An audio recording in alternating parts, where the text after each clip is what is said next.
Good evening. Thanks for joining us tonight. Vice presidential candidate and Minnesota Governor Tim Walz campaigns in Green Bay tonight. Once again, emphasizing the importance of Wisconsin with the election now 3 weeks away from tomorrow. Democrats say this is a must-win state for Kamala Harris to take the White House. Chief political reporter Jason Zimmerman was at the event and two unexpected stops after Walz arrived in the area by plane.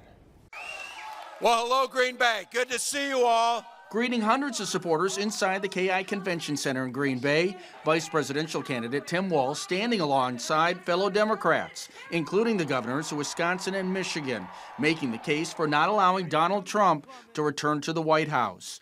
Yesterday, he went on Fox News. That's a safe place for him. He went on there, and he suggested that he is going to send the military against the enemy from within.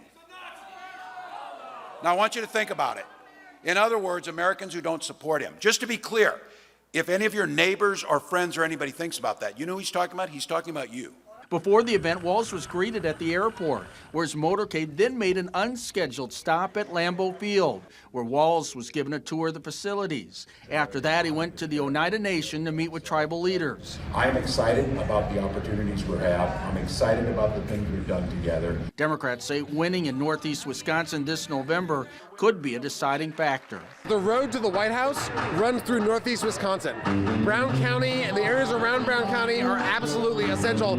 One of the swingiest areas of America, one of the most purple areas of America, where every voter has enormous power. Vice President Kamala Harris is also coming to the area on Thursday as one of 3 stops in Wisconsin after Milwaukee and La Crosse. Specific details have yet to be released. Reporting in Green Bay, Jason Zimmerman, Action 2 News.